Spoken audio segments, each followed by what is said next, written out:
Elegi di bawah rintik air mata Tuhan. Senja tidak hanya jingga, ia berlumuran darah.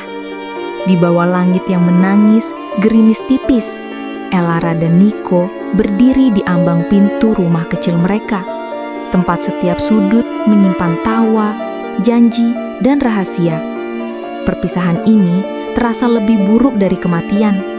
Sebab mereka harus menyaksikan cinta mereka sendiri mati perlahan, tercekik oleh takdir. "Jangan menatapku seperti itu, Lar," pinta Niko, suaranya serak dan jauh. Ia menghindari tatapan Elara, karena tahu tatapan mata itu adalah satu-satunya pelabuhan yang bisa membuatnya menenggelamkan semua logikanya. "Kau membuatku ragu pada apa yang benar." Elara mendekat, memaksanya untuk mendongak. Jemarinya yang dingin menyentuh pipi Niko, yang kini basah bukan hanya oleh gerimis, tetapi juga oleh air mata Niko yang diam-diam jatuh. "Apa yang benar, Nik?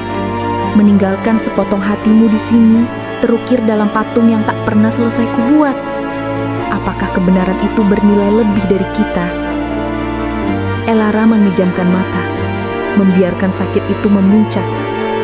"Aku rela ikut. Aku akan tinggalkan semua. Aku akan menjadi bayangan di belakangmu, asalkan kau tetap ada." "Tidak."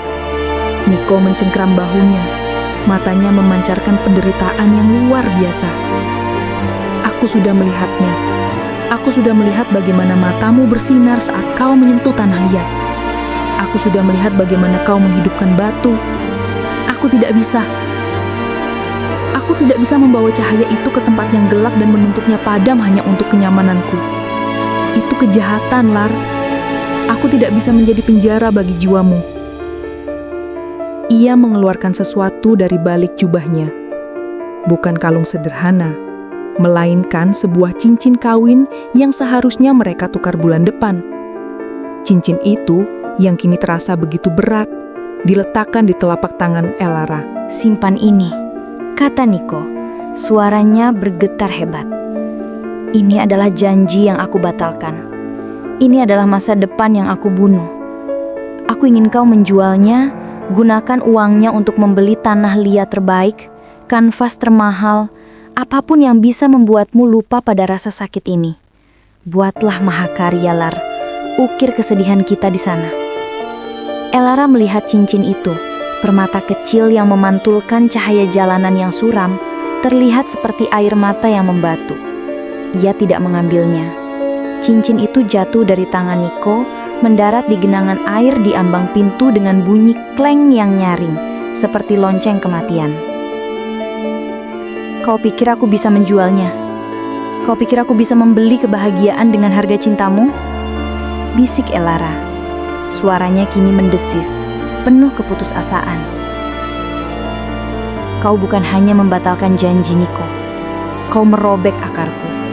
Kau memaksaku hidup tanpa paru-paru." Niko tahu ia harus pergi saat itu juga, sebelum ia berbalik dan menghancurkan mimpinya sendiri. Ia memeluk Elara dengan kekuatan yang menyakitkan, seolah ingin memindahkan semua udara di tubuhnya ke tubuh Elara agar ia bisa bertahan. "Maafkan aku, sayang," bisik Niko di telinga Elara. Air mata yang ia tahan selama berminggu-minggu akhirnya pecah, membanjiri rambut Elara. "Aku mencintaimu, dan justru karena itu, aku pergi. Aku memilih kesepianku agar kau bisa memilih hidupmu." Ketika ia melepaskan pelukan itu, Elara tidak lagi menatapnya. Ia jatuh berlutut di ambang pintu, tangannya berusaha menggapai cincin yang tenggelam dalam genangan air. Ia memeluk lututnya, bahunya bergetar hebat, mengeluarkan isak tangis yang tertahan. Bukan tangisan histeris, melainkan ratapan sunyi yang jauh lebih mematikan. Niko memaksakan kakinya untuk melangkah menjauh. Ia berjalan tanpa menoleh, karena ia tahu jika ia melihat kembali, ia akan melihat patung terindahnya yang sedang hancur. Saat ia mencapai ujung jalan, ia mendengar. Ia mendengar Elara meneriakkan namanya, bukan dengan suara marah, tetapi dengan suara patah hati yang murni, seperti kaca yang pecah menjadi jutaan keping. "Niko, Jangan pergi, bawa aku bersamamu, aku mohon, Niko." Suara itu adalah jeritan terakhir dari jiwa yang telah dipisahkan dari pasangannya. Niko berhenti sejenak, mengepalkan tangan hingga kukunya menancap di telapak tangan. Rasa sakit fisik itu tidak berarti apa-apa dibandingkan rasa sakit yang merobek jantungnya. Ia tidak kembali. Ia hanya menutup matanya, membiarkan air hujan mencuci air matanya, dan berjalan terus membawa serta luka terbuka yang akan menjadi satu-satunya pengingat bahwa ia pernah hidup dalam cinta sejati. Di belakangnya, Elara tidak bangkit. Ia tetap di sana, di ambang pintu yang dingin, memeluk cincin yang telah ia temukan. Ia akan terus menangis hingga gerimis itu berhenti, dan ia akan tahu bahwa mulai malam ini, ia akan hidup sebagai mahakarya kesedihan yang diukir oleh cinta yang memilih untuk mengorbankan diri.